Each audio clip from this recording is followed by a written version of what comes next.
Welcome to the Weekly Mag. Today we will be having a chat with the award-winning wine expert and former sommelier of Bulli, Ferran Centelles. Manel Navarro will be presenting his latest work. How many vampire films can you name? Stay for the funniest quiz around with Sergi Cervera. And there will be reports, tips, games, and much more on the Weekly Mag, your TV show in English, hosted by Marcela Topor. Hello and welcome to another show full of surprises to help you keep up your English. Like our interview today, for example. At the age of 17, our guest started working at the Bulli restaurant. And when he was only 25, he was named the best sommelier in Spain. And today he's joining us to shed some light on the questions we've always had about wine. Ferran Centelles, welcome to the Weekly Mag. Thank you. It's a pleasure. My pleasure too. It's a great pleasure. Well, before we start the actual interview, you brought some stuff here today. Yeah. I have some stuff in front of me. Can you tell us, please, what these are? Well, I just brought few tools that they are important for sommeliers and also, of course, for wine drinking, wine consumption, and wine pleasure or enjoyment of wine. I think having the right tools to drink, to enjoy, is number one most important thing to enhance flavors and to enhance the experience of drinking. Okay, we'll discuss them into detail a little bit later, but before that, let's talk about your career. You became, like we said, Spain's best sommelier at a very young age, only 25, and then you worked... But come on, we're just talking about the achievements now. The achievements? No, I have made some failures too. So, really? Yeah, of course. Okay. Now it's that point that you just talk about, best sommelier, but that was ages ago. Oh, yeah. Wow, I'm surprised. No. But you want to talk about the failures? Yeah, because just right before becoming the best sommelier in Spain, that was I think 2005 or something, 2005. I did fail many times. Really? Yeah, and I was living in London at that time, and I did many sommelier competitions in London without any success at all. Yeah, wow. Yeah. So, but then in Spain, I was lucky enough to become number one in that championship. But also, let's talk about failures, then achievements, and one of your greatest achievements is also that you worked with Ferran for more than 20 years. Yeah. Now you are the drinks manager of Bulli Foundation. So how does it feel to have spent all your career in this privileged environment of food and wine? Well, when I started at El Bulli restaurant, that was 1999. Okay. Let me put it this way: El Bulli restaurant was already El Bulli restaurant. So already was the most famous restaurant in Catalonia with such an avant-garde cuisine, service, energy, rhythm. So it was really intense and fatiguing to work there, but it's probably the best school I could have imagined. And which then, is where you changed your name to Freddy. Yeah, because you know, about I'll tell this you something. anecdote? No, can you imagine? I was 17 years old. So my mom, poor her, she was super worried because the kid was going to Rosas next to the French border in a very important restaurant. So she was extremely worried. And I said, Mom, no problems, all is good. Yeah. But then she started to call to ring the restaurant. Not every day, but very often. Quite often. At that time, no mobile phones. Okay, so just ringing to the restaurant. And the first time she rang, she said, "Can I speak with Ferran?" Yeah. So and the one and only Ferran, answered the phone. So that was not me. So can you imagine? He's probably the busiest man in the planet. So after that call, they decided to change my name to Freddy, and today my mom called me Freddy. So that's a nice anecdote. Big really nice indeed. Okay, I know that before being interested in wine, you were very much interested in food. We invite you to watch this, and then we'll comment on it. Si tens constància, tu guanyaràs. Posa-hi coratge i seràs gran. Okay, so can you tell us what it is? Well, that's a Petit Chef. That was my favorite series when I was a kid. And actually, I decided to start in the culinary school because of this series. Can you imagine? It was very popular at the time. It was super popular, and it was super amazing. No, all the flavors coming through the dishes and the plates, and everything was super spectacular on that series. And I said, okay, I want to become one of those guys that knows how to cook. And how do you decide to get into wine? Well, then, quite easy. You are in the dining room, you are a waiter, and you love contact with people and talking and recommending. That's, of course, perfect. But in the restaurant, there is an object that culturally is very important. That is wine. So you see the people opening a bottle of wine, talking about it, talking about the regions, the wine production in regions, talking about the producer. And you became fascinated, right? But it is fascinating. So normally when you eat something, you don't smell it, no? Or you should just eat. But if you are drinking wine, you smell, you put your focus, your attention on. There is a whole ritual, right? It is, and I truly think so. And then there is something that I really like, that wine has connection with territory. Yeah, indeed. Yeah, but really close connection with the territory. And where did you study wine? Did you go to London? Yeah, then I went to London because London is, the most important country for wine. It's like the Mecca of wine. How come that London is so important in the wine business when they don't actually produce wine in the UK? It's crazy, isn't it? Or they produce very little. Yeah, well, now they're starting to produce some very top sparkling wines and very top products. But what is about London and England, they have been trading with wine from all the planet. So they are very good on trading, on selling, on buying wine. Okay. So actually, when you are in London, you go to any wine shop and you get wines from all around the world. Whereas in here, for instance, in Barcelona, okay, there are some very specific bodegas or wine cellars you can go and buy specific wines from around the planet, but it's not massive thing here. Okay, so you learned your business in the best place possible. It's where you met somebody very important in your career, Genesis Robinson. Tell us about her and your relationship with her. You represent her here in Catalonia and Spain. Okay. What do you do? How do you collaborate together and how did you meet? And tell us a little bit about this relationship with Genesis. Imagine now. Okay, you're working for Ferran Adrià, with his #1 chef in the world, in the world, about creativity, with this crazy mind, with this kind of energy, and very demanding and always pushing you to the limits. But suddenly, Genesis Robinson, she's also the #1 top expert in the world of wine. No discussion, more on the academic side and also doing journalism. So she called and she asked me to be her person in Spain. You also published a few books. We have one of them here with a very interesting title, I must say. I'd like you to explain to us why you chose this title exactly, because it's in English it would be the 100,75 questions that you always wanted to ask about wine. Why this number? Why this figure? So the 75, that's a really important number in the wine industry, in the wine world. Okay. Because most of the bottles that you buy, they are 75 centiliters.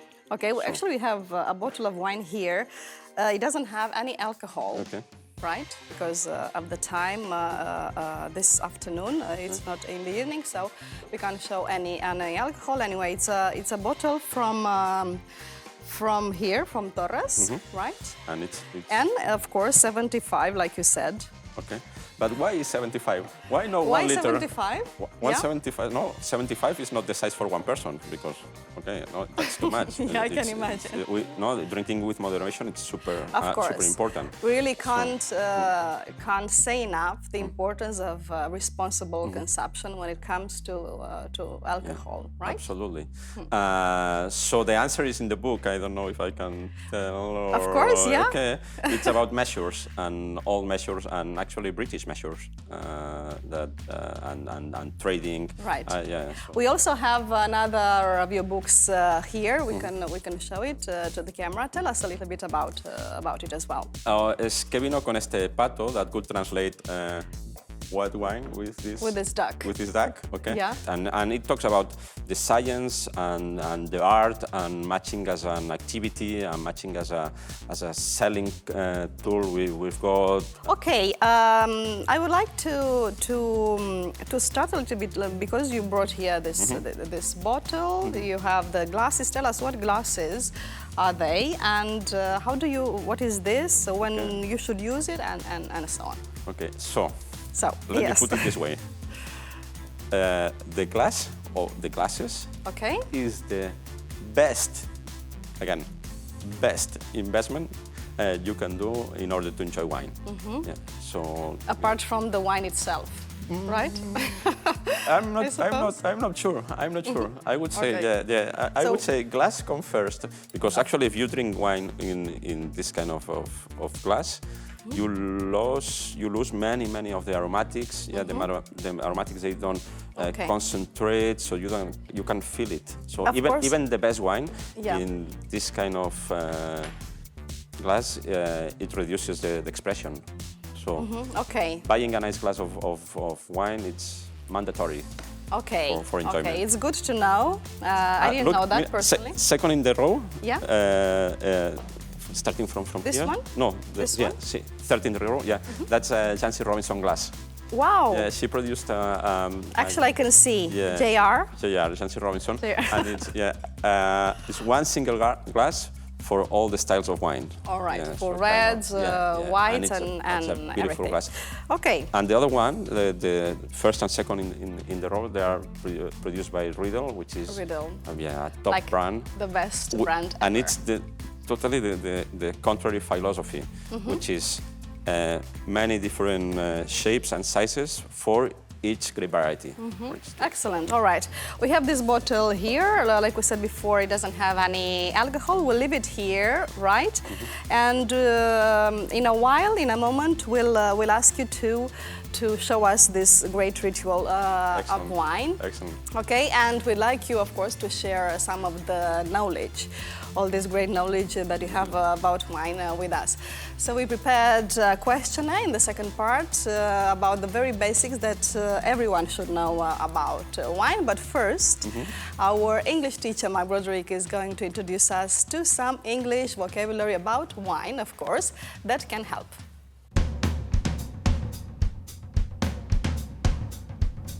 Hey, what's up? Well, we're going to learn today about something which is very close to my heart, which is, of course, wine. Some vocabulary that will help you next time you have a little wine tasting with your friends, for example. The first thing we need to do is to debunk some common misconceptions about, for example, a wine glass and a glass of wine. What's the difference?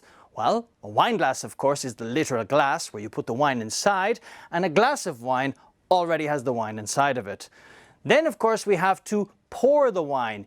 You, of course, take the bottle, you pour the wine into the glass or into a decanter. Try and avoid pouring it directly into your mouth. Doesn't look good. Might taste good, doesn't look good.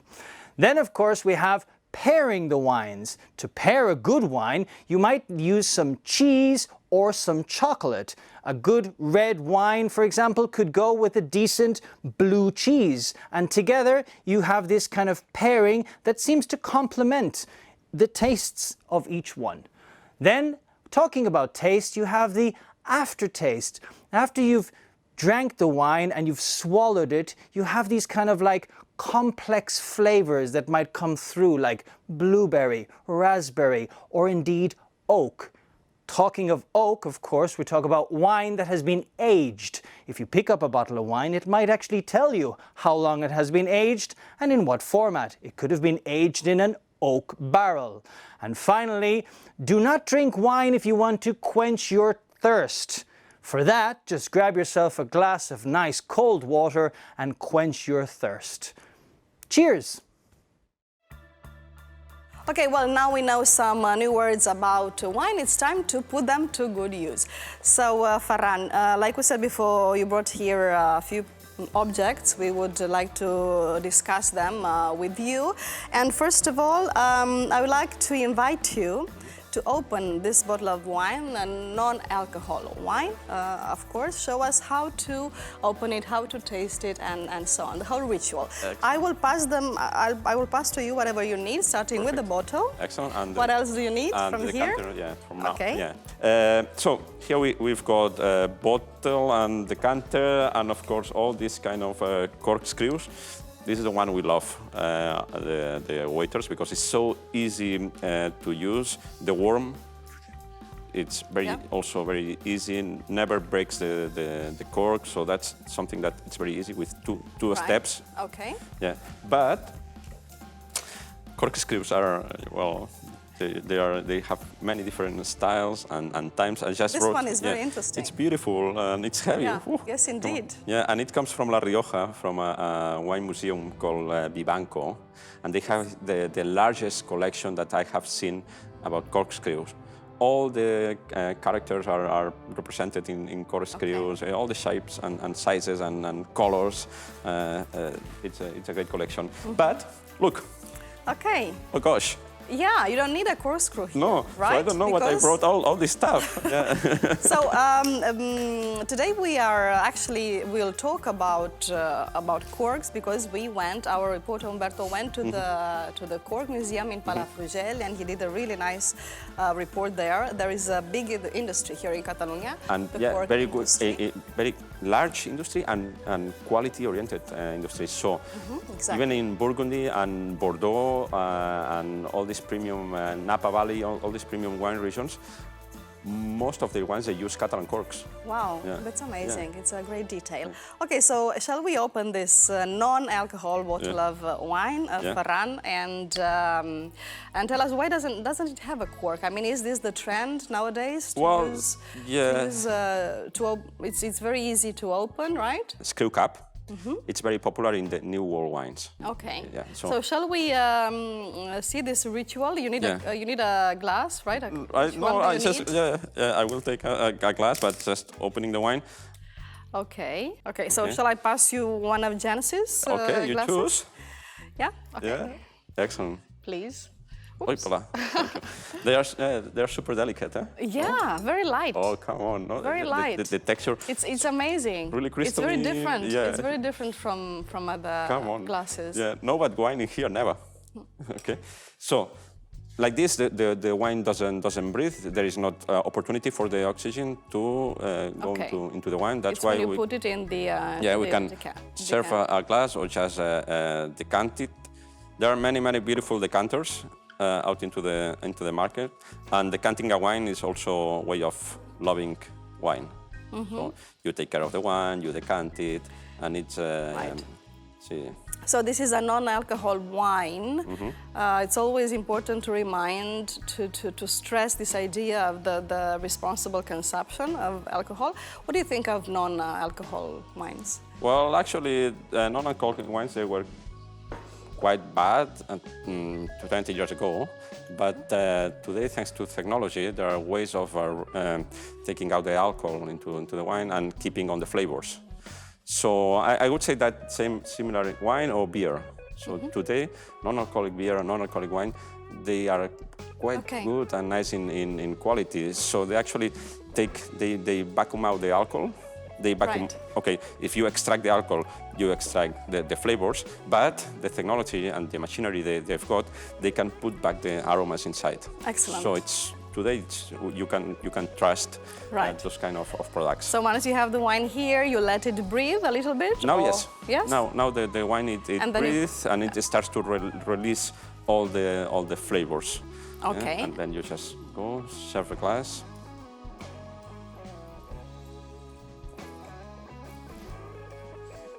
Easy. Very quickly, can you mention, please, the other objects that you brought in today before we go on to this questionnaire? Yeah, well, this is quite good when you open a bottle of wine and you want to keep it. You know, Right. It's a bacon pump, a wine pump.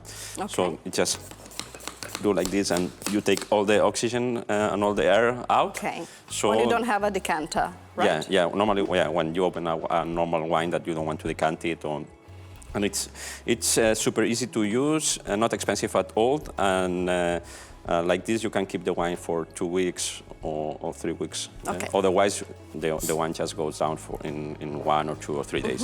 Okay. All right. That's What quite else cool. have we got? This is also. This is quite new. It's called Coravan. I have no idea what it is. No, and it's super useful. So For? this tool permits you to take out 1 glass of wine without actually pulling out the cork. Oh, Yeah. okay. Yeah. So that just you can just use it with cork, with natural cork. Okay. So Excellent. yeah.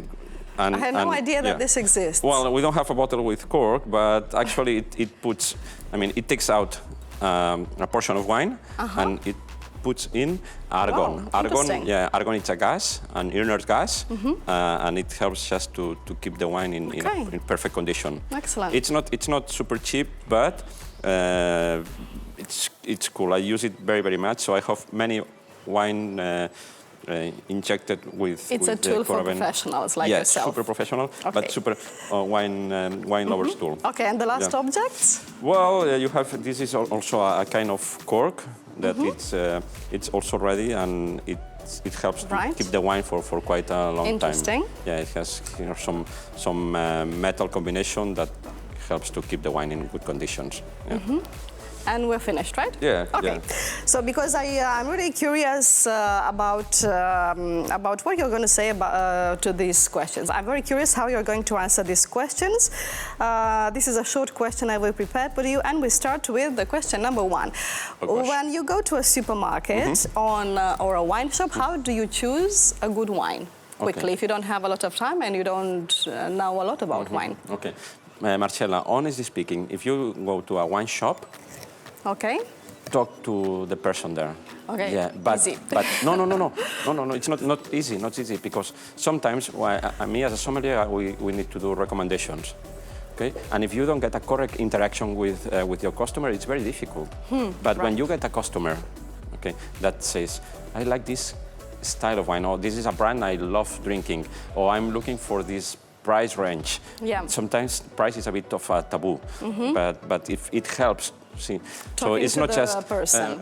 If you go to a wine shop, not just and if you get asked which one you like, just talk without Okay. pressure, and that helps a lot to the wine who is the guy who is recommending you. So if you want Okay. to get the best recommendation, help the sommelier. Note taken. Is an expensive wine always the best wine? Not at all. Not at all. Not at all. Yeah. Okay. An expensive wine. That's good news. Yeah. No, very good news. And then, for instance, when we do reports for Jancis Robinson, we always taste blind. So we don't know the brand, we don't know the name, we don't know the price, and you get many surprises. Okay. Yeah. So quality and price, they are not linear in In wine. Catalonia, a good wine, how much do you think you can pay for a good wine, starting with which price? Okay. How many euros? I'm going to tell you my favorite price range. Okay. Okay. So between 12 and 15. 12, 15. 12, 15, you find here in Catalonia amazing wines. Of course, Excellent. if you want to go for more concentration and powerfulness and depth, maybe if you want to buy a Priorat, that's maybe 30 or 40. But you can imagine how many good wines and beautiful wines and quality-oriented wines are there for 12 to 15 euros. That's good news. That's great And news. of course, Okay. also 6 and 7 too. Wow. Yeah, so yeah, but talking about favorite price range is 12, 15. Wow, that's not too much indeed. Okay, Ferran, and now we've come to a surprise. It's called the question chain. It's a question for you from our last week's guest, in this come on. case, the TV and radio journalist Nuria Ribó. She asked you something. Check it out. Hi, this is Nuria Ribó, journalist, and I have a question for you. which has been the most positive part of this pandemic? Well, I think it's difficult to find to answer that, but probably I would say, in my opinion, taking more time for myself and having more time to read and to be relaxed at home. So I've been reading a lot. I've been quite relaxed and calm and kind of lowering down the stress level. That's been, for me important. Of course, I didn't have kids at home. So that maybe is different for if you have kids, and probably your stress goes up in the. Do you have any kids? No, not at home. So that's why I was relaxed. Okay, right. All right, Ferran, before we go, tell us a little bit about this project you have together with Ferran Adrià called Bullipedia. Yeah. Well, Bullipedia, and particularly El Sapiens del Vino, which is the wine part of Bullipedia, it's an amazing project. We are gathering all the information for the future generations of sommelier to learn and to concentrate and to focus in a series of different books, encyclopedia. So it's like the most complete work done about wine, right? I would put in it that words, but not probably the most complete about wine, but just the most complete about wine in restaurants. So that's El Sapiens del Vino. It's thought for people working in the restaurant industry. So that's something that we can tell. I am Is this related to what you do at the Bulli Foundation? Yeah, totally related. Yeah, and I'm super proud that Bulli Foundation and Ferran is putting their resources for such an amazing project. So just let me put it that way. Those books I would have, killed to have them when I was studying.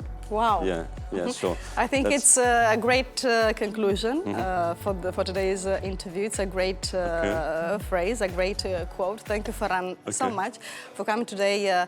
The Weekly Mag. We've learned a lot about wine and also responsible wine consumption always. Thank you so much for sharing your knowledge with us. Thanks for this TV show, this nice talk, and it really helps me also always when I see the TV show. It helps me to get new ideas. Well, show it to Jancis. To improve. I will, of course. I will. Let's see what she says, and maybe she will come to the show too. Hopefully. Yeah, you can help us with that.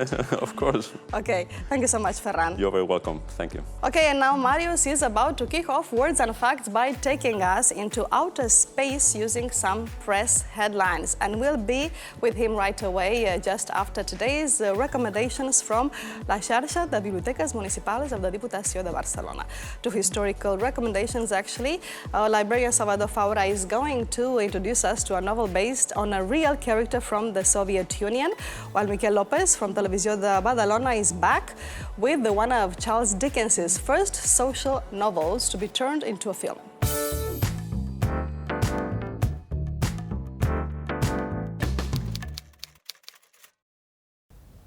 The Noise of Time is a story written by famous British author Julian Burns. In it, he narrates the life of a real character who existed in the Russia of the Soviets. That is Dmitry Shostakovich. The fact is not what this character did in his real life, but his confrontation to power, because he was manipulated and had to do the things that the power wanted him to do. This is why he discovers that irony is a tool he can use to survive. Read The Noise of Time.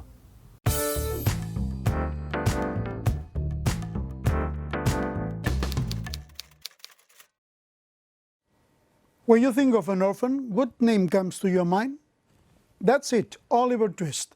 Charles Dickens created this character that has become a universal icon and has appeared in different theatre and film adaptations, including a famous musical one. Polish director Roman Polanski decided to make a new version of the classical story of the lonely boy who goes to London to make a living and joins a gang of pickpockets with an eccentric leader called Fagin. Ben Kingsley plays Fagin and is the most popular name in a movie that brings the Dickens classic to life after 50 years of being absent from the screen. We are back again today with Mario Serra to discover how the English-speaking newspapers express their personalities through headlines. Hello, Marius. Hi there. Welcome. Okay, before that, we're going to kick off with last week's guess word. So let's see if the viewers who didn't see last week's show can solve it in just a few minutes. Okay, here's the clue. An amphibian looking at cows with lust. 8 letters. An amphibian looking at cows with lust. You see, there are amphibians, these cows, and last but not least, last. Okay, not easy, but not impossible. No, We'll see. We'll get the solution at the end of this headline, Exactly. right? Okay, so what's the topic for the headline today? Well, this week our headline goes to the outer space. Right. Because, as you know, this February, the Perseverance rover landed on Mars, and afterwards, even the Chinese went to Mars. So, we'll have a look about headlines, starting with New York Times. Perfect. New York Times used a very little here, touchdown, which is a sportive word, but it's literally what that Perseverance rover did, landed. So touchdown as NASA's rover arrives on Mars. There are no pictures because this image is from the Texas water crisis. So it was quite just the headline and maybe confusing. But then in London, we had the Times showing a picture and a stunning cover. Hope for holiday overseas. You see, what's that? But that's not the headline. The headline is the little one there, Perseverance pays off as NASA's rover reaches Mars. You think they did it on purpose? Maybe. I was thinking about it because it's like I'm going to go holidays overseas on another planet. Yeah, that's strange because it's the big one, right? But maybe interesting. Maybe I'll go someday. I have a question for you, Marcella, because with your name, Marcella, which is so near Martians and Mars, have you ever anyone did a pun on your name about Mars? Sometimes a little joke now and then, not puns, but maybe jokes or, nice things. Nice things like that film, Mars Attacks? Exactly, something like that. Something like that. That's nice, okay. But it's not the first time, I must say, that we have images about Mars. So before you were born, there were this first look at Mars. This is from Daily News, which is a New York's picture newspaper. July 1976. I won't reveal your age, but you didn't were born there. So that was the first time we had a look at this surface, right? Quite impressive. Yeah. From then on, and from that time, it was very near the moon discovery and all that, there were lots of jokes about Mars and Martians. And of course, tabloids love to make fun on the subject. Our beautiful Sunday spot you have here, statue of Elvis found on Mars. That's absolutely crazy because that was in 1989, no Photoshop. So it's strange. It's hilarious. Absolutely.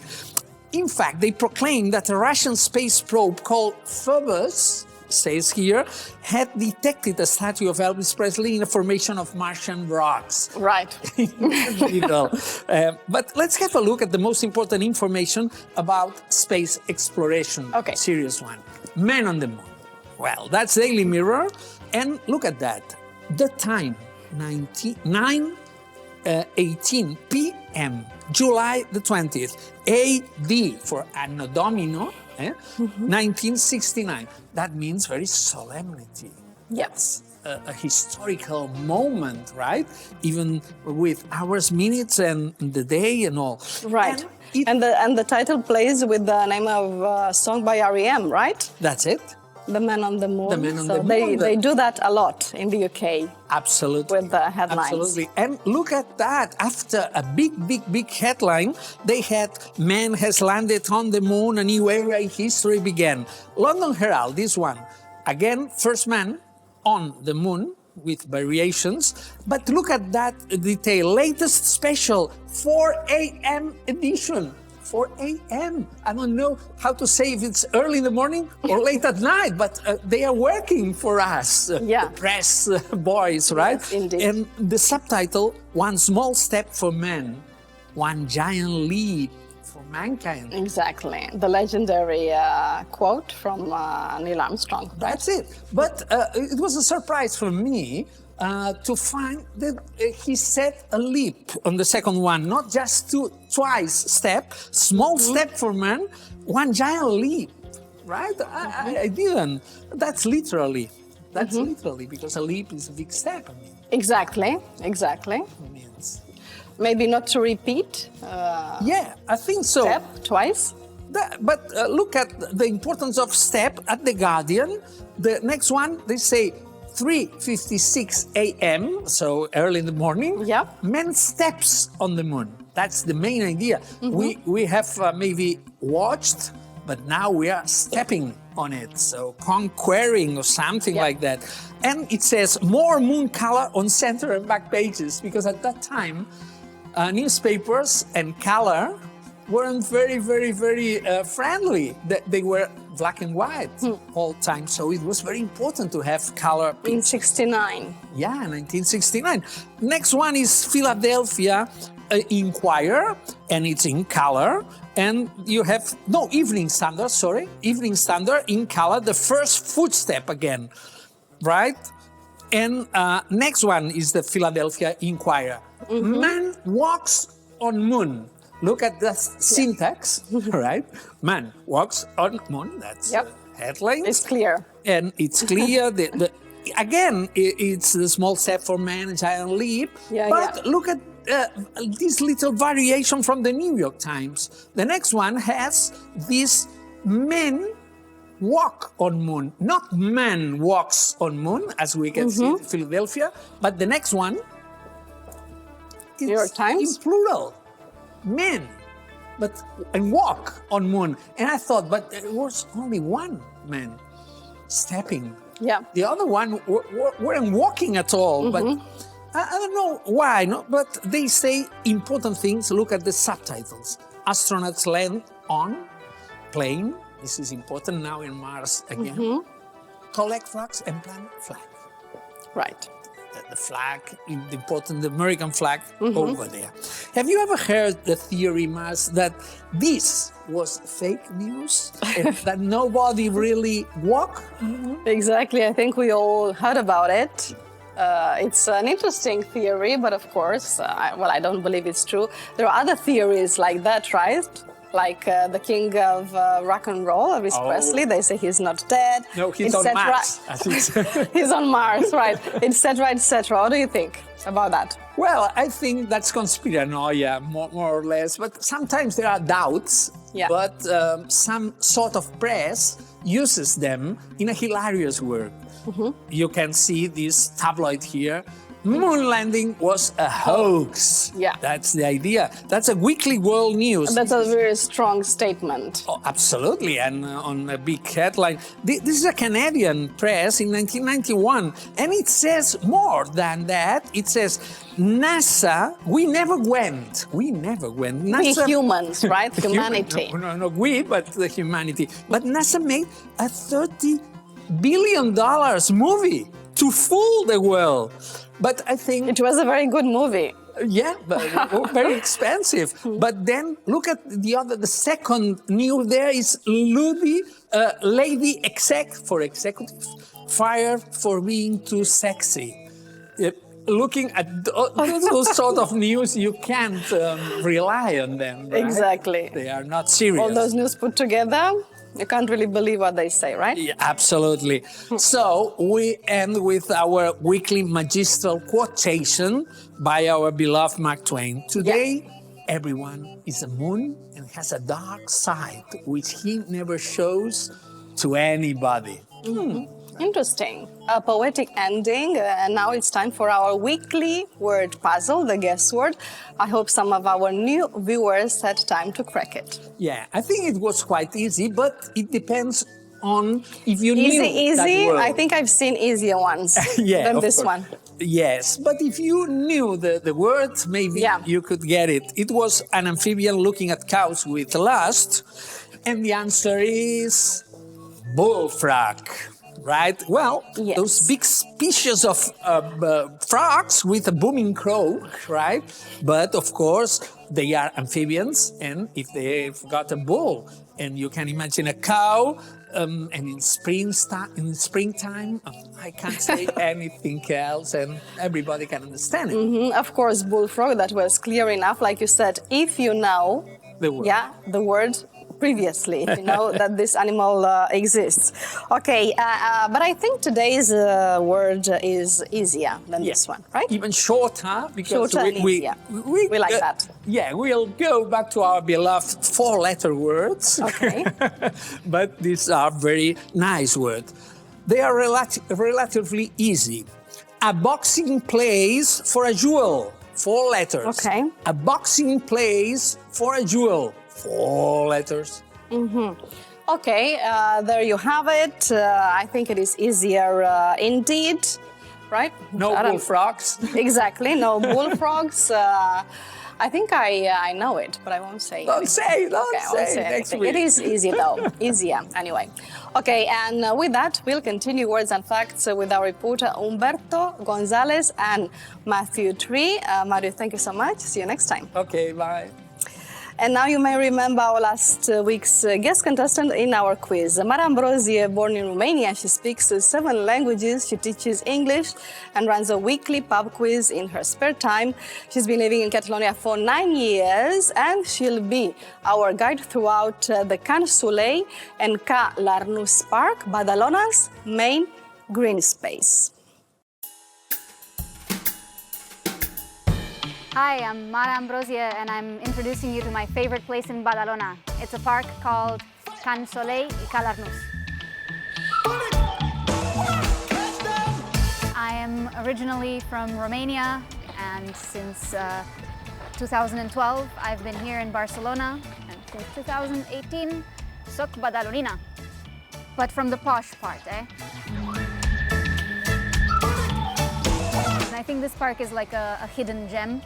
Not a lot of people know it exists. Maybe the people from Badalona know about it, but nobody else does. So I think it's always my duty to introduce people to it and to see how wonderful, diverse, full of history and plants it is. You can really take in all the sounds, like the frogs that were just making a really big, like they were throwing a party behind me a couple of minutes ago. They're my friends. Can you hear them? Don't stop when I mention you. Thank you. There are turtles in the water, so if you walk around it, you can see them with their heads up from time to time. It's like what the Japanese people call forest bathing. You're bathing in the forest, but you're in the middle of the city. We're gonna go to the prettiest thing in the whole park, at least in my opinion, okay? Isn't this amazing? Just look at it. It's gorgeous. And I'll tell you more about it in a second.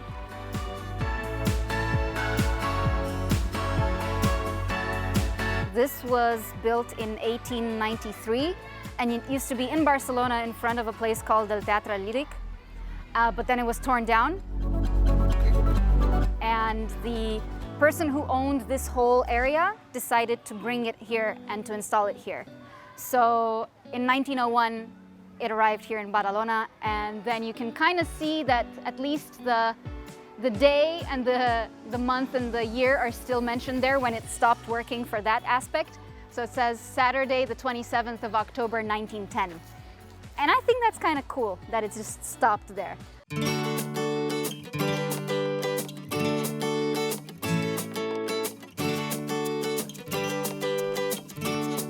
Very beautiful park with a lot of historic significance and cultural meaning and value, but it has a zip line. I think that for me is one of the attractions of the park. I don't ever come here without using this because it's a zip line and you can't walk past it without trying it. And it's a proper one too, it's not like a kiddie one. It's a real zip line for your inner 6-year-old child. I walk through the streets and one moment when I realized how important and how wonderful this park was last year, just after the first restrictions of the pandemic were lifted. And when I finally managed to walk from my apartment to this park, it felt like I was holding the keys of universal freedom in my hands.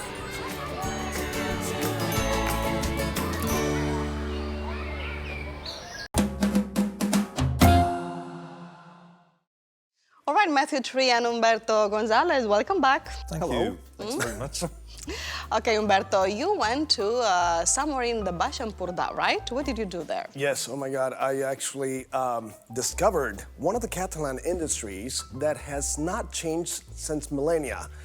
Something that we actually look at almost every day, some of us more than others, the cork. The cork industry, The cork industry. It's something that has not changed since Roman time, the way that it's still processed, the way that it's still extracted from the trees. And that's something that's not very often seen. Something that we are still doing today, the same way that the Romans did back 2,000 years ago. So, over 2,000 years ago. So I actually followed this expert, a really, really good expert, maybe Roman, a cork god, that showed me the ways. I'll talk about him, and I'll talk about an American woman who is a photographer who has done a lot of photographs for very, very interesting magazines and did an exhibit on cork extraction at the museum in Palafrugell, which will actually blow your minds. Excellent. Wow, Okay. looks like we're going to learn a couple of new things today. But let's begin with Matthew Tree. Do you still have any stories to do with Catalan English links in the book world? In a way, maybe the most extraordinary and I would almost say spectacular example of connections between Catalan and English language books. It's the most prolific and prestigious translator from Catalan into English. His name is Peter Bush. He's now in his mid-70s. And he has translated a vast amount of Catalan writing into English, more than any other previous translator. Yeah, he's very, very important indeed, with a great contribution to the promotion of Catalan literature in English. Humberto, what do you think?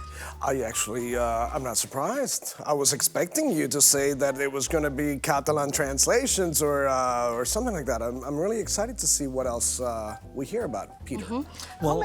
How many books has he translated into English? So far 16 and counting, because he's working on another one, and one is just about to be published. But just as amazing is what Peter Bush did before he started translating from Catalan. He's translated 36 works from Spanish. These include classics like Tyrant Banderas or the Celestina. And his speciality was, and still is to some extent, over a dozen works by Juan Goytisolo. And in fact, he eventually became a friend of Juan Goytisolo and the main English language expert on the work of Juan Goytisolo. So it's interesting that before he started translating into Catalan, he was already a prestigious translator. He was from incredibly Spanish? Prestigious from Spanish. And also other languages, Portuguese and French. Wow. In fact, I just heard, and when I say just, I mean 2 days ago, he's now got a commission to translate the whole of Proust, which is, Really? the whole of Proust is about, is like that. Amazing. But not only that, but in the course of his life, he's been the director of the British Centre for Literary Translation, the vice president of the, I need to read these out because it's so, the vice president of the International Translators Federation, a founding member of the European Network of Literary Translation Centres, and a visiting professor to translating faculties in Sao Paulo, Boston, and Beijing. Oh, wow. Don't tell me he's translated in Chinese also. No, he's with 4 languages. I mean, Catalan, Spanish, Portuguese, and French. Yeah. Okay. I interviewed him once, and I must say it was a great conversation. Very impressive character. Okay, so what books, or which are the most important books that Peter Bush has translated into Catalan? Maybe you could divide all his translations, like I said, we're talking about 16 books and counting, into modern classics, Catalan modern classics. For example, you know, slim volumes like exactly, this very one, light. which is by Josep Pla, which is La Vida Amarga in Catalan, Life and Bitters in English. The Grey Notebook, which is possibly one of the most famous prose works in Catalan from the 20th century. And he's also translated Uncertain Glory by Joan Sales, which is another 800-page book, Josephat by Prudenci Bertrana. He's done the definitive version of La Plaça del Diamant, that is the 3rd English translation. I love that one. It's called In Diamond Square in Peter Bush's translation, and it is the best of the 3 that have been done so far in English of that novel. But he's also done stuff which is closer to our own time. He's done Kim Monzo, Najat El-Hashmi, Teresa Solana, Empar Moulinet, and most of these writers, be they modern classics or be they contemporary writers, they've appeared in English for the very first time thanks to Peter Bush. Amazing. And what's very nice about him is the way he works, because I've talked to him about this, and I thought I knew about Catalan literature, but if he translates one book by one writer in Catalan, he reads all the other books. If there's a biography, he reads the biography. If it's a living writer, he talks to that writer personally.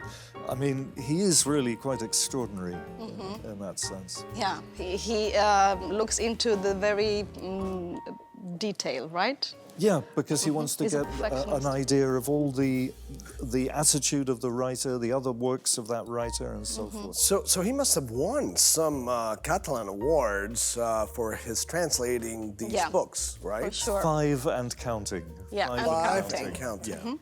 What is also interesting is that he's married to Teresa Solana, to the writer Teresa Solana that you just mentioned before. We can see a photo of them too. They live together in Oxford at the moment. That's right. They've been there for about, I lose count, but about 6-7 years. They've been living, before they used to live in Barcelona. And she writes, she's very interesting actually, because she writes noir. And personally, I'm not a great fan of noir, but I love her books because she twists it and makes it into a kind of black comedy. Each one of her books is like a kind of black comedy. Very modern, very fresh. Exactly. Very easy to read, engaging, entertaining. Easy to read and engaging, You want to keep She's great. I'm a great fan of them, of both Teresa and In fact, Peter. we have, just here, we have probably her first and one of her very best books, A Not So Perfect Crime in English. Have any of them highly recommendable. Yeah, have any of them been made into movies or series or anything? Just one? Of all those... Not yet, maybe? La Plaça del Diamant was made, from the Catalan edition, was made into a film. But that we're going back to the 1970s for that. A very popular film, in fact, which is still shown from time to time. But her books, for example, no, but I'm sure she's got some offers, because some of them are very filmable. Very cinematic, exactly. Very cinematic, exactly. yeah. I was wondering, Matthew, do you know what is the last book translated by Peter Bush? Or... Yeah, because I've been reading it. It's not published yet, but I've been reading a pre-publication. Okay, so you're privileged. Version, as a little bit, just a little bit. But it's actually, I found it absolutely extraordinary. It's by a writer I'd never heard of in my life. She's a 20th century, almost completely forgotten Catalan feminist author who only now is being rediscovered in Catalan, let alone in English. She's called Rosa Maria Arquimbau, and she had to go into exile when Franco invaded Barcelona, Catalonia. And she was active from 1924 through to 1971. And in 1971, she wrote a novel called 40 Lost Years. And that's the English title, obviously, 40 anys perduts.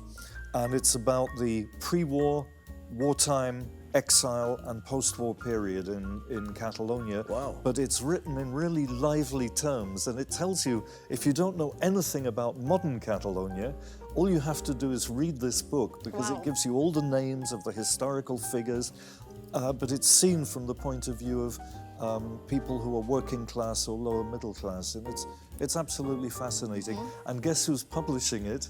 Is Fum d'Estampa Press, which we talked about earlier on the program.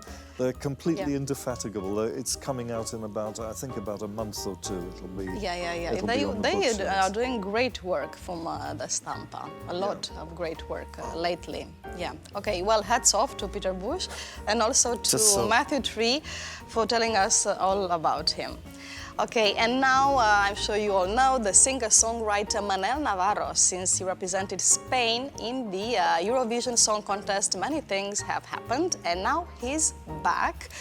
And also, he will be here today. We'll talk to him about these years and his latest work, but that will be afterwards. And facts, before that, we'll take a short break. We'll be right back.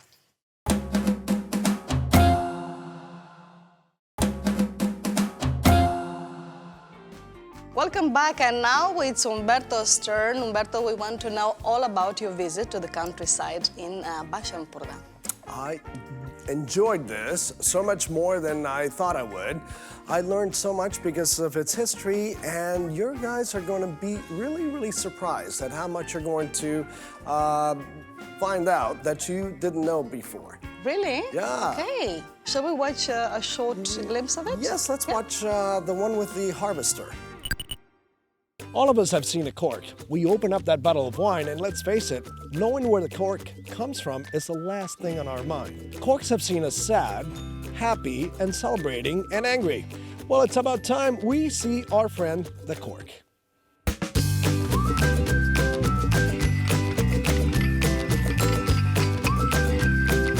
What do we have here? Hello. Are you one of these extractors?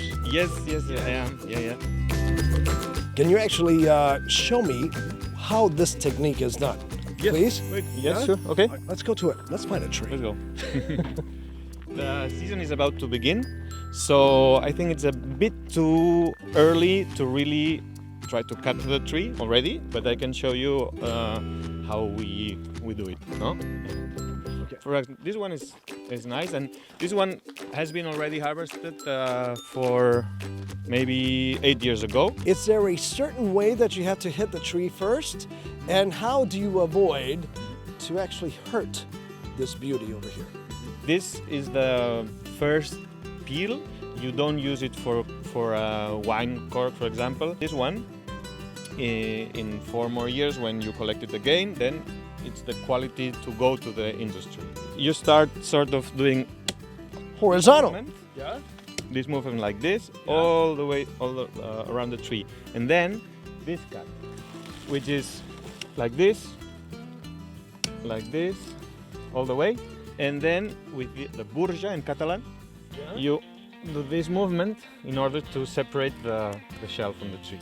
If it's thundering, the tree actually stretches and doesn't want to release its bark. They are very sensitive. These are dead cells already. Yes. The cork is dead. It's dead. Yeah. But if you go too far, you hit this living part. So that cork, ladies and gentlemen, that breaks when I'm trying to take the cork out of the wine bottle, and I'm having a hard time taking it out, and I have to end up pushing it into the wine bottle. Not because the best quality. Okay, and where is the difference in that cork? What makes it better? Of course, the thickness, little holes of animals that have been working in it, like ants, worms, and so on. If it's not so regular, there's different qualities.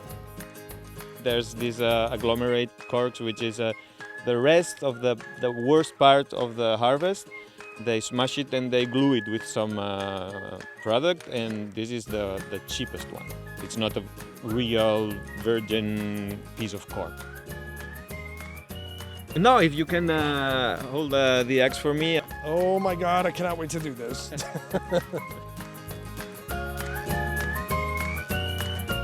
Danny, can you take a picture of this?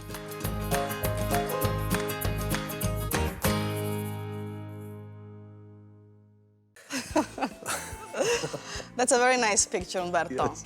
Is this the highlight of your visit to the woods? Well, yes, I have to tell you, there are more highlights, but this was my favorite. And what is interesting to me is that, I don't know if you captured that this tree only grows in the Iberian Peninsula and in the northern part of Spain.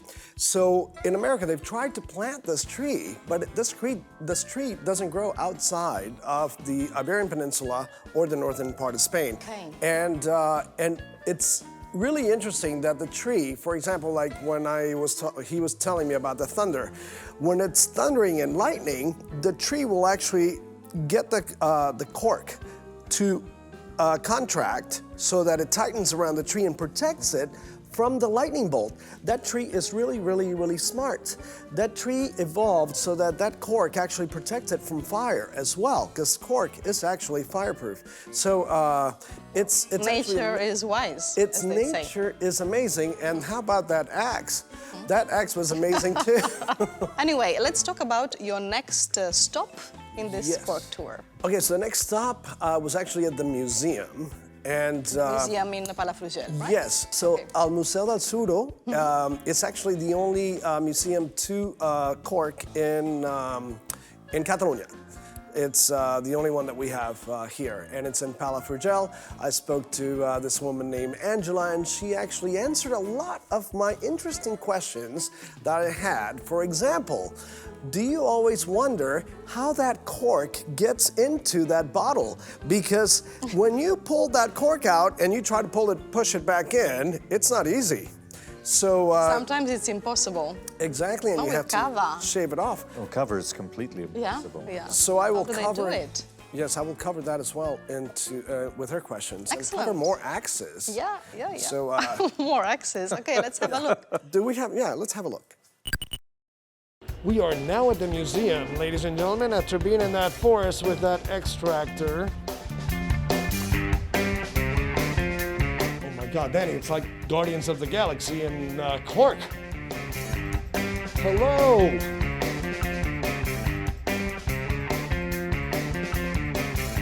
We're with Angela, one of the museum experts, and I want to ask her a few questions about the museum. How is harvesting the cork today different than when it was first started years and years ago? Cork is used since Roman Empire. The process is similar because with one axe they make all the process. Has a woman ever taken place in the harvesting of the cork? Long time ago, women helped to collect the cork. So you've never seen a woman with an axe? No. Can you tell me about these axes? These four are from Catalonia, this is from Extremadura, this is from Valencia, from Malaga, Sardinia in Italy, and this is from Portugal. There are the same process, but little differences in customs. The harvester makes different objects. Do you have any of those here in the museum? Yes, here there's one there. Okay, let's take a look. Don't tell me that hat was made by cork. Yes, it's a typical use of cork. And that soccer ball, all of this all by these cork. pieces have cork inside. And that too? No, only okay. the base. Okay, so amazing. Okay, These so axes, I have to like tell you. axes. I can Yes, see. yes. Ever since I was on first dates with Matthias and that part with his axe, I've become fixated with axes. But I have to tell you how that cork gets in. They have a machine that actually tightens the cork and pushes it in, and that's how that cork gets into that bottle. Okay. I love those axes, Matthew, so much that I actually wanted to see you in one of them. Sadly, you weren't able to come, so guess what? I prepared myself something a little bit digitally enhanced, and let's take a look at it right now.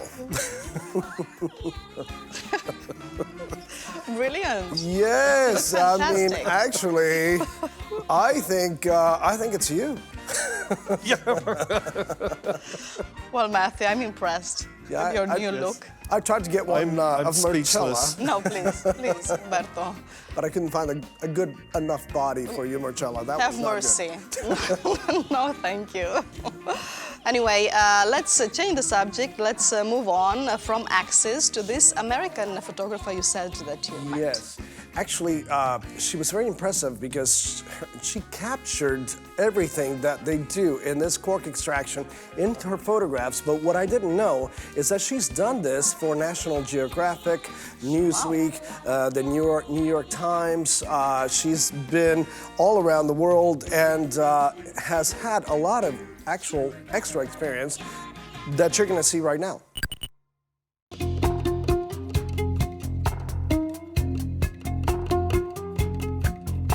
Michelle, tell me about this great exhibit on cork that you have here. It's all about cork harvesting and sustainable forest management in the cork oak forest.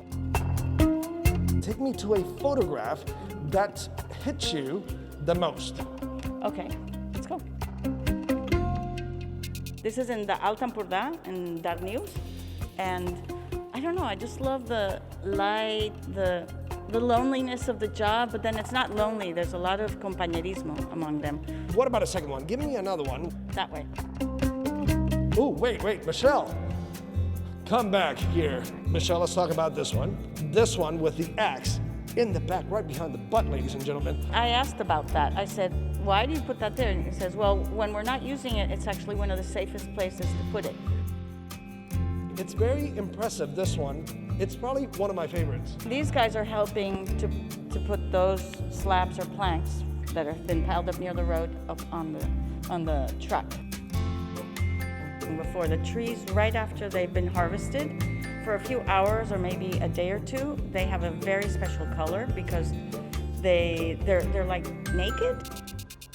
I've been a photographer for 30 plus years, and I've never done video except now. Actually, this whole project has kind of changed my way of seeing and thinking and wanting to do work in photography, and that is adding video.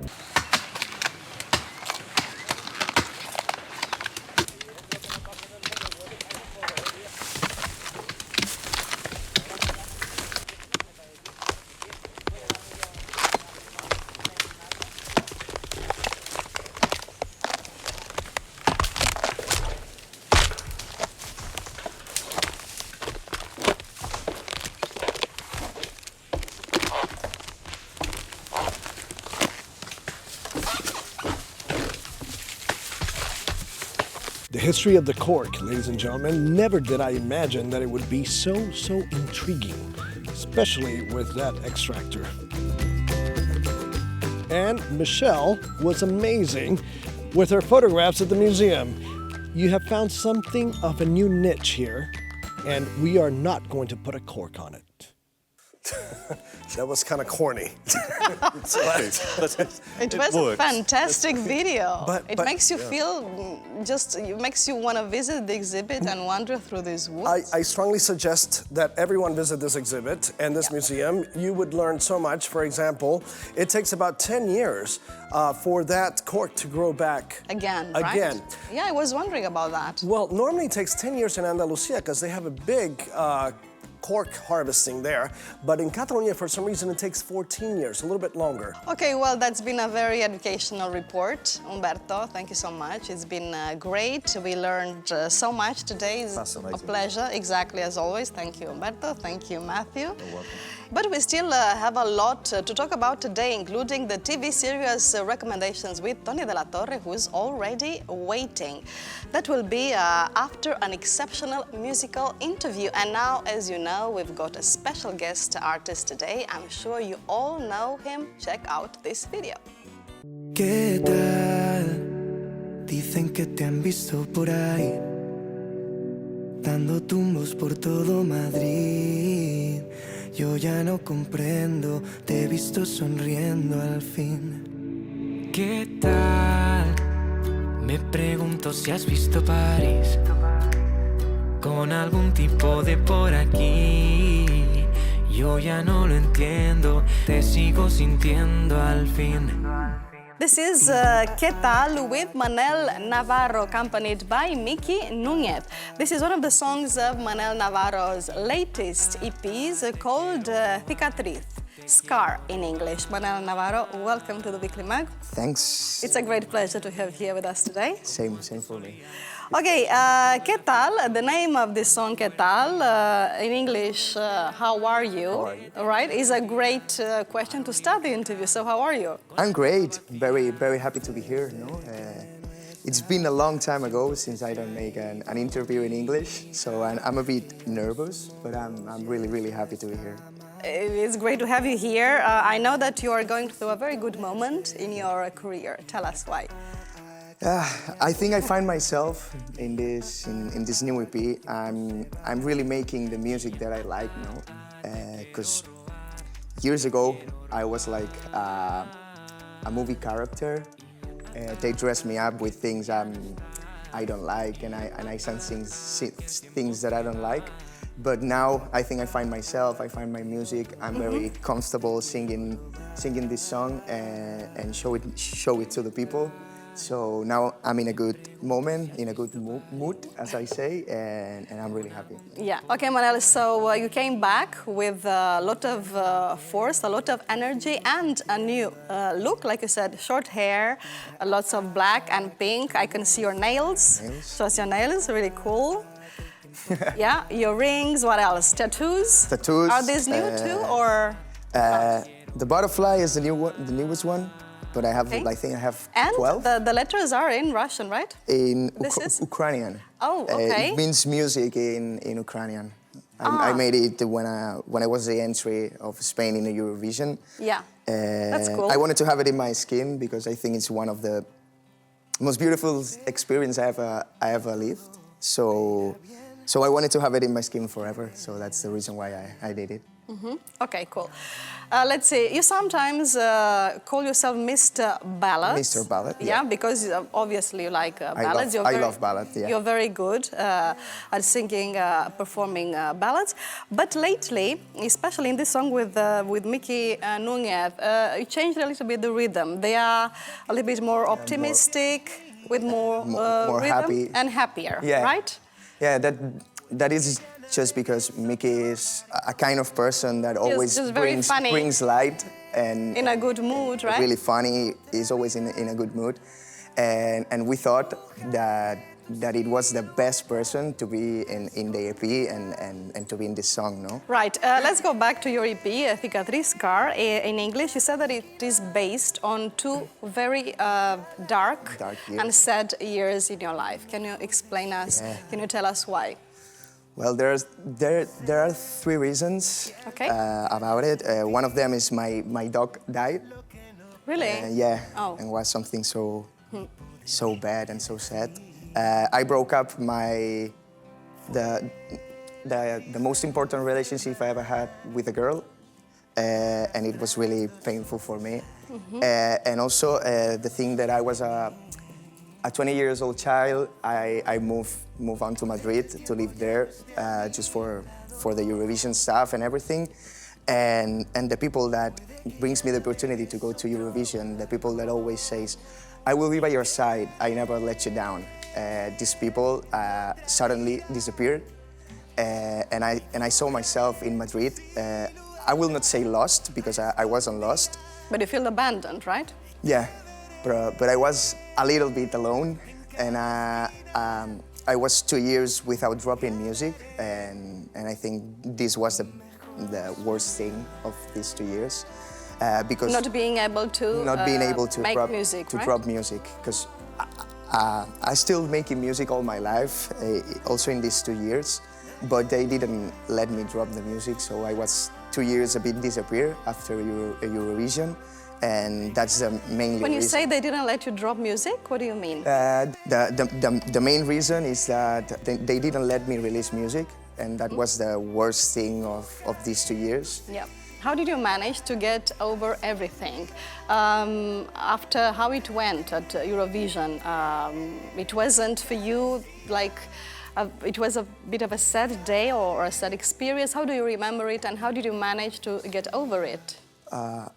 All the Eurovision process was wonderful. All the days before and weeks and months before was wonderful.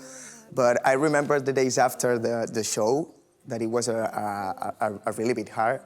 I have to quit social medias. Really? Yeah, because my WhatsApp broke that night. I didn't receive message and didn't open. And because it was overwhelmed. It was a lot of people by messages. at the same time. Also Twitter, also Instagram. Everything exploded. Everything exploded, and it was Amazing. it was a bit hard. It was a bit hard because, as I said before, I was a child, 20 years old, first time in television, first time everything, and it must have been a hard experience. Yeah, it was a hard experience. Yeah. A really hard one. But anyway, you managed to move along. And hello, we have a guest you can't here. do this without me, Marcella. Umberto, hello. Did anyone say Eurovision Song Contest? Yeah. Because I am a big fan of Eurovision Song Contest, and I am a fan of you, Manel.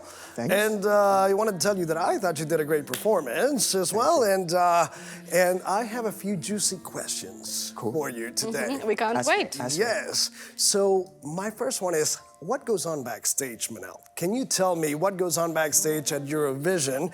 Do you guys become friends and then open up a WhatsApp group? Is there somebody that you don't like? I mean, tell me what goes on.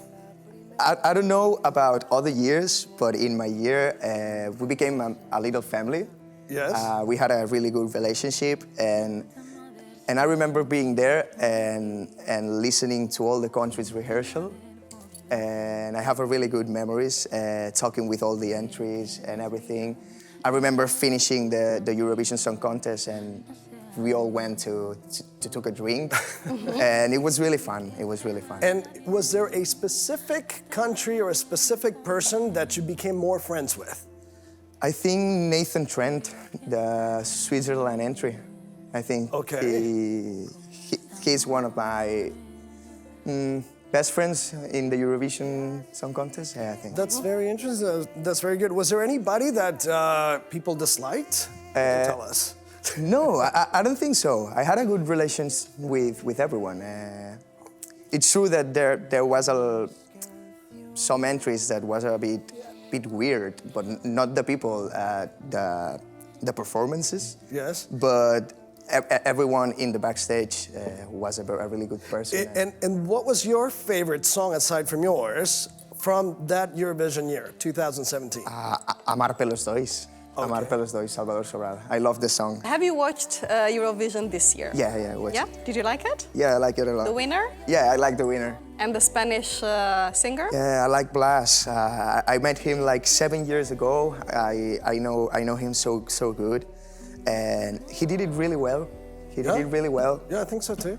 Maybe the song didn't like it in Europe, but he did it really well. He sang perfect, and he has to be really proud. And Damiano David, I like Damiano so much. Now, what was your favorite song in 2021 Eurovision? In 2021 Eurovision, I think my favorite song was Friends. She did a really good job too. Yeah, I liked her. She was I see you're an expert in Eurovision. Well, when you said you liked it, you mean it. Yeah, since 1969, remember. But no, my favorite song this year was actually the one by Norway, Tix, with Fallen Angel. Tix. Yeah, I liked him the best. What about you, Marcella? Did you like one specifically? Well, I kind of liked the winner, I guess, the Italian guy. What's his name? Damiano, exactly. Umberto, are you going to go and see Manel in a gig, in a concert this summer? Of course. Yeah, sure. Are you going to perform for us now? Yeah. I will perform my song. Okay, Keep On Falling, right? Yeah. What is it about? It's a song of mine. It talks about, as the song says, I keep on falling to the edge of the darkness, because people is always falling, but the thing is that you have to stand up every day and fight for your want and fight for your need, and that's the message of the song. And stand back up. Yeah, exactly. Manel Navarro, thank you so much for coming here today. It's been great to have you, and the stage is all yours. Thank you so much. And thank you so much, Umberto. Thank you for having me, and nice to meet you, Manel. Nice to meet you too. All right, here we are, almost ready for today's Guess What? Just checking the instruments. It's working. It's working as well, and it works. Stay tuned.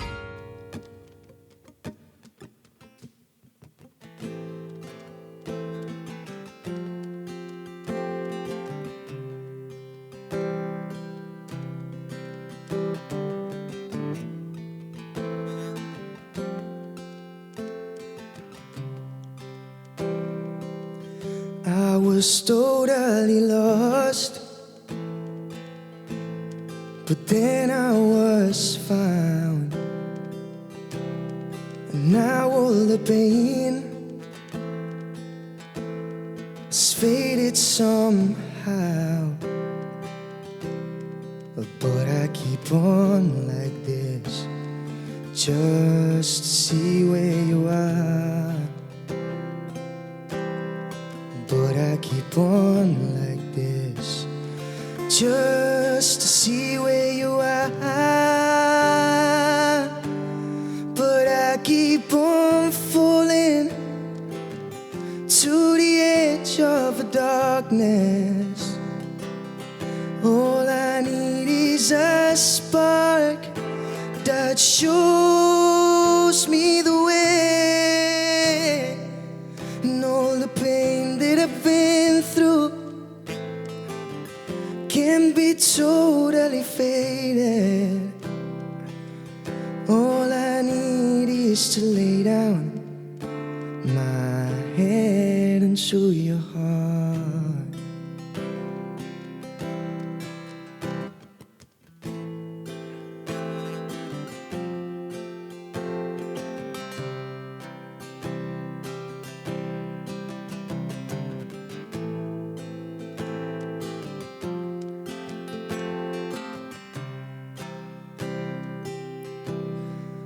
I'm so tired to shed all my nights. Now all my tears have been used up, but I keep on like this just to see where you are. But I keep on like this just to see where you are. But I keep on falling to the edge of the darkness. All I need is a spark that shows me the way. And all the pain that I've been through can be totally faded.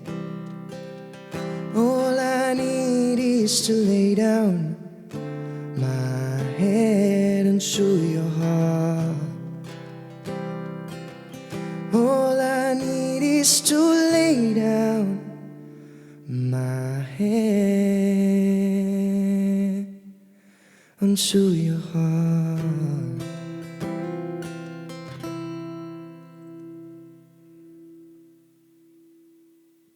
Gracias.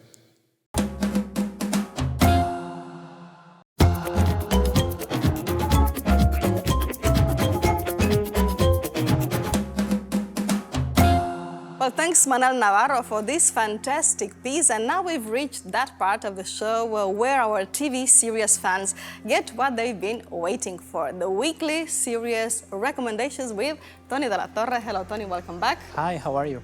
Great. Well, looking forward to your first recommendation, in this case a comedy, right? Master of None has returned to Netflix. Yeah, well, it's in fact it's a dramedy. It has comedy and it has drama, so yeah, and so the mix, it's a genre called dramedy. Yeah, it's back with it's a third season, but it's not the same Master of None. Yeah, take a look and you'll see. Okay. Okay. Hypothetical for you. Okay. Let's say we're at a party. Maxwell's playing. Love him. You don't know me. I don't know you. Okay, so the main character is no longer the lead, right? Yeah, because this was a show created and he was the main actor by Aziz Ansari, and he's no longer the lead. So There are two possible explanations to what happened regarding right? this. Yeah, the first one is he explained long ago that he was a bit tired of doing a TV series about himself, because it was a TV series about himself. Okay. It can work, no? It can work. It's a formula, in fact. It's a good excuse. Yeah, that has. I mean, Seinfeld. There are a lot of comedies based on the life and experiences of the creator. But the other possible reason... Like the unofficial the unofficial version of this story is that he is suffering the backlash of an accusation for some inexcusable behavior during a date that made him try to disappear. Yeah. So probably that's the real explanation that explains why he's not longer on the show. Yeah. And now the main character is a secondary character. She's Denise. That was a secondary character with not very important within the Master of None universe. Okay, and if we miss the old Master of None, are there any other TV series that you can recommend us? Well, you could try Rami. Rami, it's very similar Okay. to the first season of Master of None. It's about a single millennial in New York, but he's Muslim. Right. And that is the main theme of the show. He's trying to be a Muslim within a context that makes that hard for him. If you want, we can take a look. This hole that I've been trying to fill. Are you praying 5 times a day? He's jerking off 5 times a day. I've tried to fill it with sex, but it only makes things worse. I want you to be my teacher. I want to kill my ego. Well, he tries to abide Muslim rules, but it's very hard for him to do so because he falls in love with non-Muslim women. So that's that's hard for him. But the show, I think the best of the show is that it doesn't only focus on him. It spreads the scope and lets other characters, secondary characters, to be the main character in particular episodes. And doing this, the show builds like a portrait of what it is to be a Muslim in America today. That's an interesting topic. Yeah, and I think you'll find out that it's very similar than any other experience, probably. It tackles issues like relationships between parents and kids, or the pressure that society puts into individuals regarding certain expectations. It's a very interesting show, and a very relaxed show also. Yeah, that's good. Anyway, you mentioned relationship, and now that you mention this, relationships between parents and kids, your next recommendation is about motherhood. Oh yeah, that's a show that's called Motherland. Yep. And it's a show because motherhood has been idealized by television. I think the main point of Motherland is acknowledge that motherhood has been idealized for a long time on TV, and this show acts like a counter-portrait, maybe we could say. Yeah. Who is that? He's a real high flyer. He's all, I've got a great career, 5 kids, and I'm right, you laugh. You know, something's not right there. I thought we all agreed as feminists that nowadays it's unfeminist to have it all. I've got to work! Bake the soda bread! Make myself look nice for Jill! Well, it's a show that tries to show how hard can be, really, motherhood, and tackles issues like the difficulty to conciliate a professional career with the fact of having kids, or the fact that everybody has an opinion about how you should raise your kids. Especially people who don't have kids, Of course, always. They know best. Yeah, this show does that through different characters. So we have an ensemble cast talking about the same issue, always with a good sense of humor. It's not a dramatic, show. It's a show that tries to make you laugh about these matters. Well, we've just talked about Motherland, Tony, and a very difficult phase relating to motherhood is when the kids get to their teenage years. Yeah. So can you recommend us a TV series to watch with kids between 10 and 12 years old? One TV series that does this very well is Home Before Dark. Home Before Dark. Yeah, that just yesterday premiered its second season, and it's a whodunit. It's a classical crime TV series, but the main character is a kid it's a 9-year-old kid. In fact, if you think that this story is a bit of a stretch, you must know that this is a real story. It's based on a real 9-year-old girl. Wow. Yeah, that helped his father. His father is a journalist, and inspired by his father, began to make a career in journalism focused on crime news. So it's a show. Yeah. So you are watching this and thinking, oh well, that's something that is fiction, right?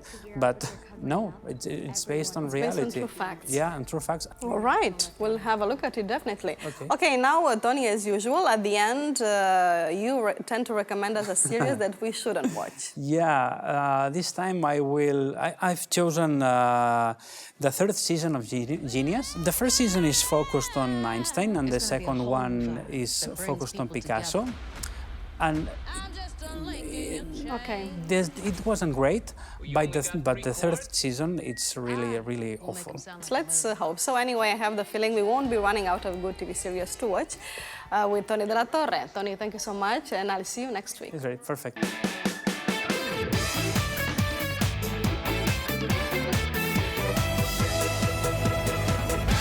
And it's time for our weekly quiz with our favorite quizmaster, Sergi Cervera. Hello, Sergi. Hello, hi, Marcella. Thanks for having me.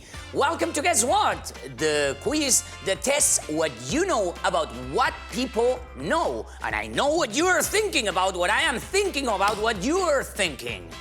That is, I am getting a bit dizzy, but I'm fine. Well, anyway, while Sergi's brain finds its way again, let's introduce today's first-timer, Helen Lemshed. Welcome. Thank you very much for having me. Thank you for coming. Well, Helen is British, but she's lived in Catalonia for 8 years. She works a corporate job for an international company, but she also does stand-up comedy. She considers herself an introvert and socially anxious. Well, Helen, you say you have quite a boring job. Is that maybe why you're doing stand-up comedy? Well, just in case my boss is watching, I should maybe clarify that it's not boring, but it is it's serious. It's a serious job, and yeah, the comedy is a good creative outlet for me. Yeah, even as an introvert who hates being the centre of attention, which is a bit contrary, but I don't see it. I mean, I see it matches perfectly, actually.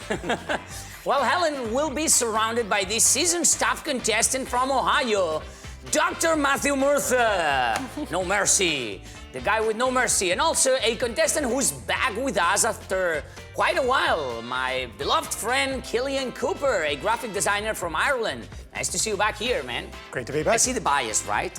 Yeah. I mean, you guys see the bias between you two, right? Well, I think it's quite clear. Yeah, the awful Dr. Matthew Murtha and the great Killian Cooper. Thanks for being here. Keep it coming. All right, guys, now for 1 point for every right answer, let's begin today's first round, the Water Challenge. Okay, you know the drill. We play some videos showing random sentences of people describing something. After each video, you write the thing you believe they are talking about on your blackboards. Just 1 or 2 words, okay? So let's watch the first one. Who stay under the sun a lot of time and they have their skin very rusty. Like when some people stay a lot of time under the sun and they got their skin darker. On the beach and try to get color on your skin, maybe a different color on your skin. All right, so Killian, Helen, and Dr. Matthew, write your answers down on your blackboards and show them to me in 3, 2, 1, now! We've got... Did I spell that right? We've got tourist, Giri, and... Sunbather. Sunbather. Sunbather.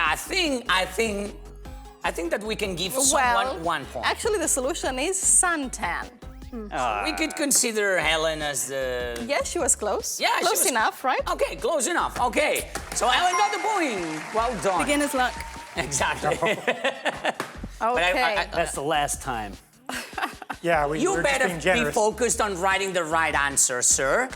Okay, let's go on with the next video. Powder you put on your food to make it more flavored.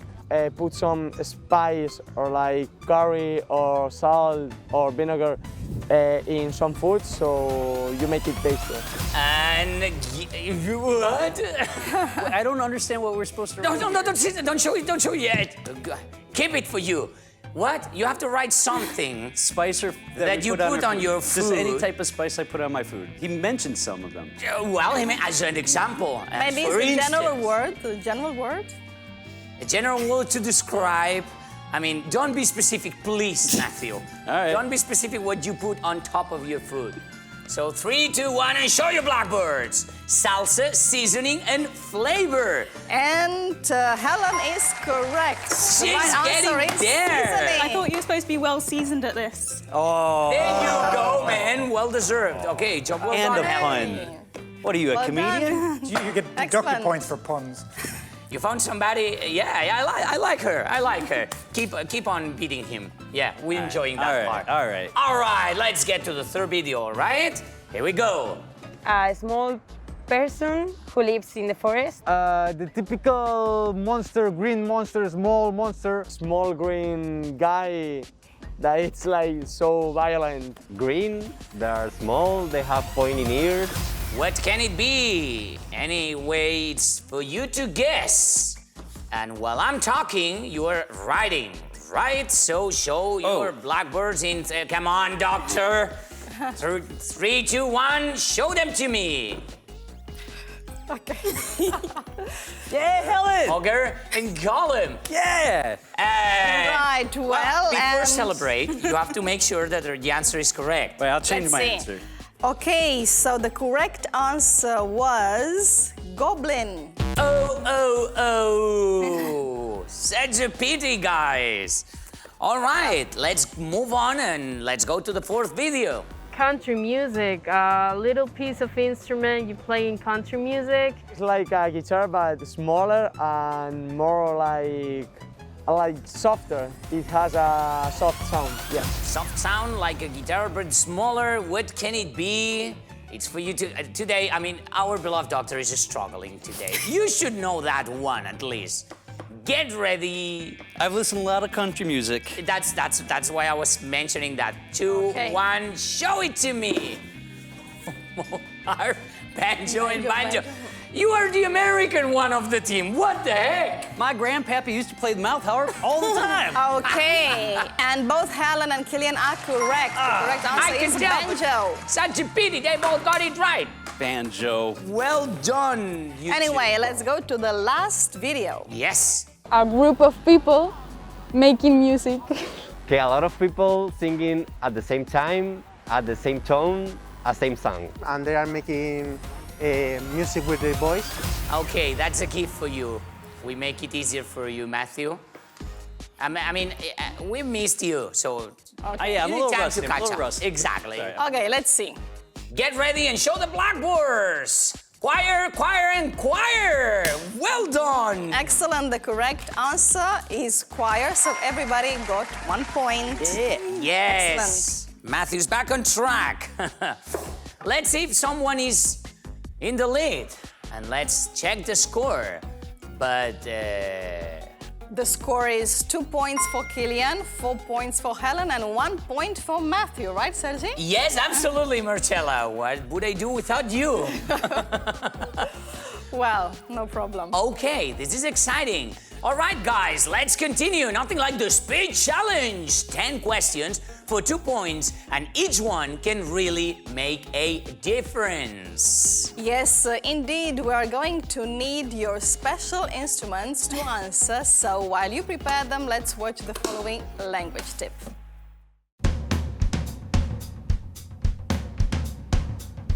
Well, summer is almost here, and as the song says, school is out for summer, as are the universities. And at the end of the university year, they have a very special day which is called Graduation Day. All right, this is where they hand out the diplomas, the degrees, the certificates, etc. You can have a bachelor degree, a master's degree, or a doctorate degree. But in the USA, they don't call it graduation day like they do in the UK. They call it commencement, and it's a much more formal occasion. People wear a typical cap and gown, this kind of flat black cap with this long robe over their suit. And of course, one of the most poignant or important parts of this commencement is the address. Now be careful, don't start giving your address out to people, because that's not what it means. It literally means to deliver a speech to your fellow alumni. Now of course, whether you are giving a graduation speech or a commencement address, do not forget to thank, of course, the teachers. Take care. And I hope every student has a fantastic graduation day. As for our exams, you'll have to answer with a bell. Helen, Killian and Matthew will make do with their own instruments. Yeah, and now, in 2 days, it'll be the World Blood Donors Day. It's time to give, guys. Think about it as your beach body plan. No quicker way to lose weight and no better way to celebrate it than a quiz about vampires. Well, Sergi, I do think there are better ways of celebrating it. I guess, yeah, it's possible, absolutely. But we will see about, I mean, donors, vampires, it's all about a transaction. Vampires are arguably the most productive fictional fantasy creatures, so we will ask you about vampire films. How about that? You want to check the instruments? Somebody's happy with his brand new hammer. There you go. We'll give you a clue about a film, and let's see who is the fastest to use the instrument, guess the title, and get the 2 points we give for the right answer. You ready? You are already showed.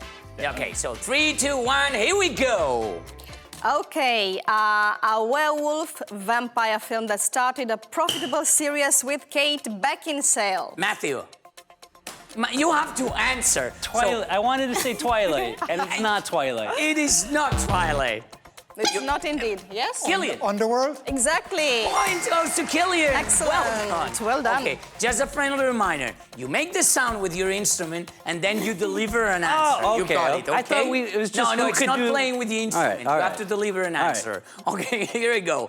One of the film's most, and it's not Twilight, faithful to the Dracula novel with Gary Oldman. Killian. Bram Stoker's Dracula? Bram Stoker's Dracula. Points go to you. Well done, sir. Killian got the point. A profitable saga of romantic... Twilight. That's good. Yeah! Romantic vampire films based on Stephanie Meyer's books. Matthew got the point. Twilight. Finally exactly. pays off. Yeah, exactly. But you still have a speech challenge ahead. So, a 1922 silent film subtitled A Symphony of Horror and played by Max Schreck. Come on. Helen? Nosferatu? Nosferatu, Yeah, well done. brilliant. Well done. Brilliant. Points to Helen. Well Quentin. done. Oh, my time period. Yeah?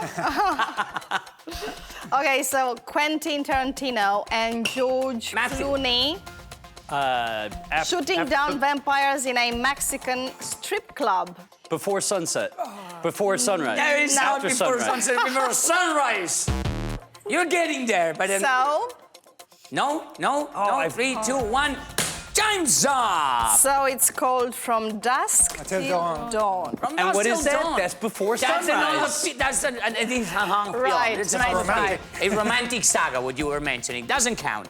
Okay, Brad Pitt as a Matthew. Interview with the Vampire. That is correct. Interview with the Vampire. Not many people know that before the TV series, a film portrayed the most famous vampire slayer. Matthew. Blade. That is not correct. Helen. Buffy? That is correct. Yeah, So exactly. Okay, Buffy the Vampire Slayer. Well done, Helen. You should, I mean, you can show more commitment, especially when you're getting the right answer. Okay, so another one. Yet another vampire action film series, this time with... Blade. That is actually correct, but you had no idea. You just wanted to give it a try. But Say the same word enough times, I'll get it right. absolutely. Right. Point goes to Matthew. Points. Hugh Jackman and again Kate Beckinsale in a vampire against werewolves action film with some gadgets. 3, 2. I love their faces. I mean, when Helen portrays that face, is that she's about to get it right. So I'm gonna give you 2 seconds. Okay. 3, 2. Underworld. We've already been there. Could be twice. It could... Twilight. You want to give it a try with Blake? No, that is No, the not correct answer is Van Helsing. Ah, yeah. But well tried, the 3 of you. Okay, last but not least, a love story about a 12-year-old and a vampire based on a Swedish novel. I repeat, a love story about a 12-year-old and a vampire based on a Swedish novel. Vampire's Kiss? That is not correct, but I had to double check because the Swedish novel had no idea the answer. You were going to say 3, 2, 1. Vampires' kids. That is correct. No, just kidding, just kidding. It's not correct. It's not Vampire's Kiss. It's Let Me In or Let the Ring One In. Time's up, guys. Point goes to no one. Okay, let's check the score. The score is very interesting because we had our guest is on the lead. She's on the lead with 8 points, followed right after by Dr. Matthew with 7 points. And Killian is last one with, well-deserved, 6 points. Okay, guys, this is the score, but a lot of things can change. We still have one last round, so keep your instruments because you're going to need them for the lyrics challenge. But today we're going to change the rules once more. So instead of doubling the number of points at stake as we read out, we will be dividing them by 2. So, so we will start with 16 points, then 8 points, then 4 up to 1. And remember that if your answer is not correct, you will lose as many points and will give your competitors a chance. Okay, so let's begin. And for 16 points, here we go. Okay. So, no one. 8 points. Told you life. 4 points. Helen! The Friends theme tune. Wow! That is correct! Play the Amazing.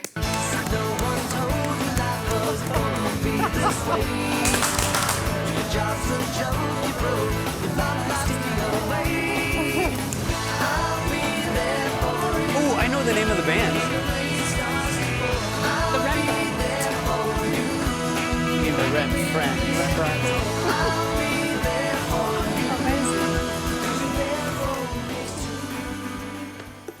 Amazing! So what a first time you've got, Helen! Because it looks like you're gonna be the winner, but before, the song was indeed I'll Be There For You, the Friends TV series theme song by the Rembrandts. It was commissioned on purpose after they tried to use Shiny Happy People, but R-E-M, and they said no. Luckily for the Rembrandts, which means that Helen is won. the winner. Yeah, is our winner. She won with 12 points on the lead, followed right after by Matthew with 7 points and Killian with 6 points. Not a bad final score. Yeah. Okay, Helen, did you have a good time? I had a great time. Thank you. Was it this your first TV quiz? It was, yes, and I won, so... Excellent. Sorry, Excellent. not sorry. Well... Did you make any friends? I think I may have lost a couple, but... Yeah, but you I can won live with one that. because you beat him. And I like that. Okay, anyway, I let her Helen, win. it's been great to have you here with us today. Thank you so much for coming. And Matthew and Killian, thank you too. Until next time. And Sergi, of course, until next time too. Thanks for having me. Okay, we'll be back next week, but if you want to see our show, you will find all of them on our website. You can also follow us online and take the opportunity to crack the guessword by Mario Serra. And here's the clue, a boxing place for a jewel. That's 4 letters. Well, I'm sure you will know what it is. Until then, well, thanks for watching and have a fantastic week. Bye-bye.